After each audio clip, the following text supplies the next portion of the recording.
Учурда Москва ири иш-чаранын чордону десем жаңылышпайм. Бул жерге ЕАЭПке мүчө өлкөлөрдүн лидерлери келип жатат. Алардын катарында биздин президент Садыр Жапаров дагы бар. Кыргызстандын номер 1 борту Внуково 2 аба майданына конду. Ал жерден Садыр Жапаровду жылуу тосуп алышты.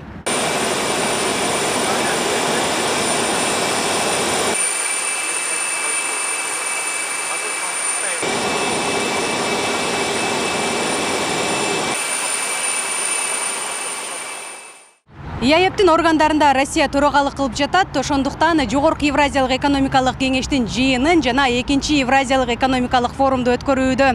Түштөн кийин Садыр Жапаров кесиптештери менен биргеликте 2-чи Евразиялык экономикалык форумдун пленардык жыйынына катышат.